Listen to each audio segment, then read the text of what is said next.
Editou de Djemeldine Benchenouf.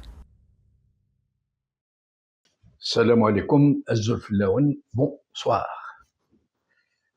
Avez-vous écouté les déclarations du maire de Marseille, M. Benoît Payan, sur sa rencontre avec le président Tebboune?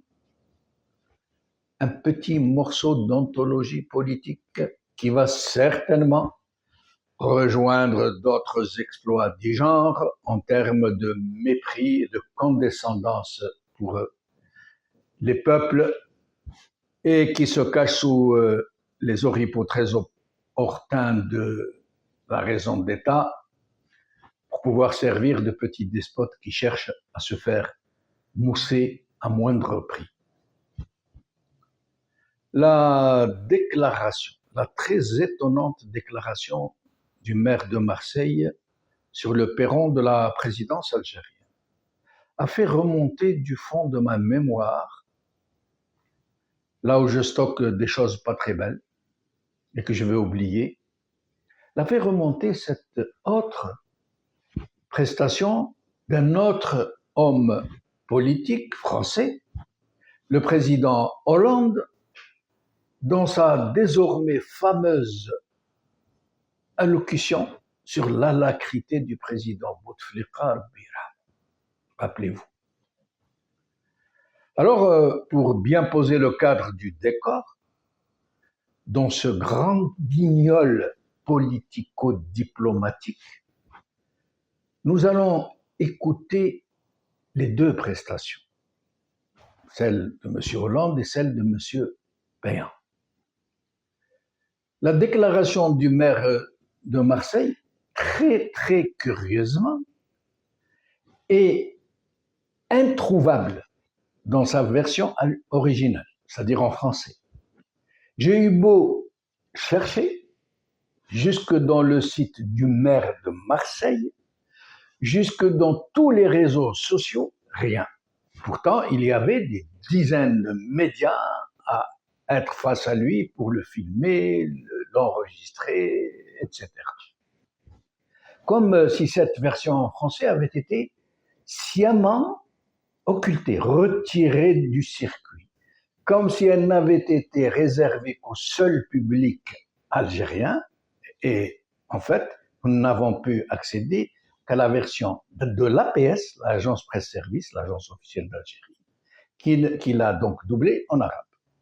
En fait, qu'il a traduite en arabe. En fait, parce que les communicants de M. le maire ont certainement estimé qu'il n'est pas utile de la diffuser dans sa version originale, parce qu'elle n'est pas destinée à un public français. Bien au contraire, ce serait peut-être même très malvenu, à divers points de vue. Dans ce genre de communication, le cœur de cible du produit est particulièrement important. Il ne faut surtout pas le diffuser à tort et à travers, et à destination de n'importe qui. Il pourrait devenir très contre-productif.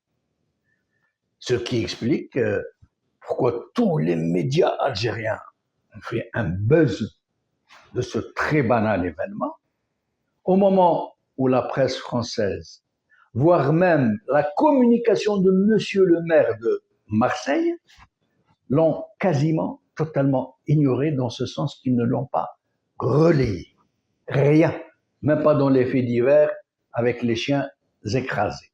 Un véritable non-événement en France, voire même à Marseille. Alors, écoutons d'abord l'historique en volet lyrique de M. François Hollande sur l'alacrité de son homologue algérien de l'époque, Rabbi Yarhamou, dont tout un chacun sait aujourd'hui, avec le recul du temps, qu'en fait, il nous parlait, M. Hollande, d'un homme totalement important, qui ne savait même plus comment il s'appelle, et qui n'avait que de très rares et très relatifs moments de lucidité. Pourtant, écoutez ce que nous dit M. Hollande en nous regardant bien en face. Écoutez-le. Le président Bouteflika m'a donné une impression de grande maîtrise intellectuelle. Et même, c'est rare de rencontrer un chef d'État qui a cette alacrité, cette capacité de jugement. Il a toutes les capacités, et il l'a montré, pour, je ne parle pas de ce qu'il peut faire pour l'Algérie, mais pour apporter sa sagesse et son jugement pour régler les crises du monde.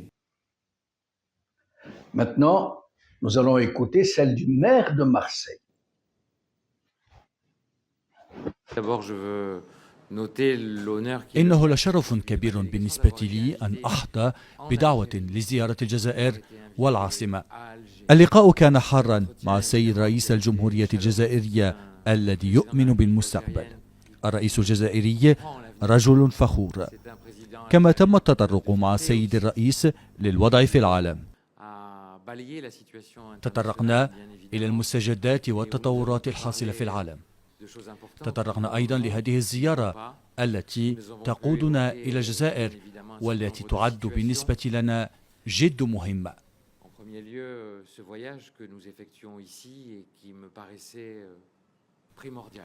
لقد قررت أن تكون هذه الزيارة إلى الجزائر الوجهة الأولى خلال عهدتي. التقينا مع الشباب الجزائري، شباب يرفع التحدي، شباب ناجح، شباب مبدع. لقد تعلمنا معهم الكثير. لقد تعرفنا على أشخاص مميزين، أشخاص يحبون وطنهم ويؤمنون بالتطور الاقتصادي للجزائر.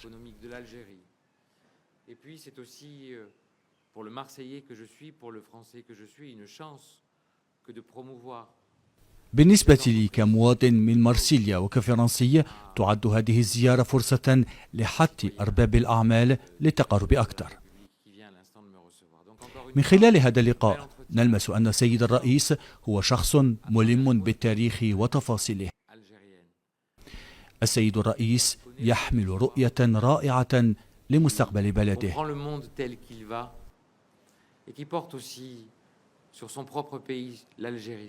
Un regard d'avenir époustouflant. Alors, quelques questions. Pourquoi le maire de Marseille a-t-il été reçu par le président algérien aussi longuement et avec un tel apparat qui déroge au protocole? Le protocole n'existe-t-il pas de le faire recevoir par son homologue algérois, le maire d'Alger? Pourquoi alors, et en échange de quoi, le maire de Marseille a-t-il accepté de se prêter à une telle opération de propagande électorale?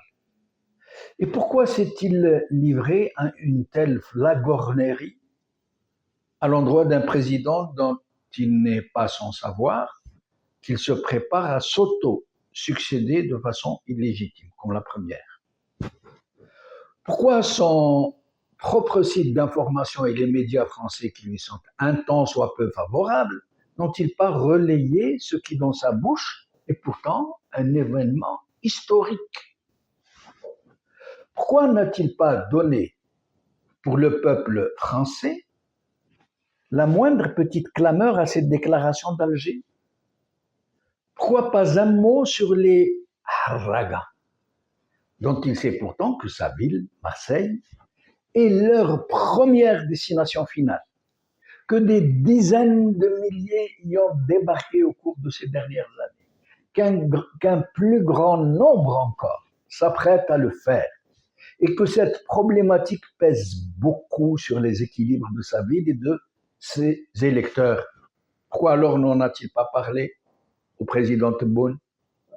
Et enfin, quel est donc ce mépris pour le peuple algérien dont il sait pourtant, monsieur le maire, que le peuple algérien gémit sous la férule d'un pouvoir illégitime et brutal? Pourquoi?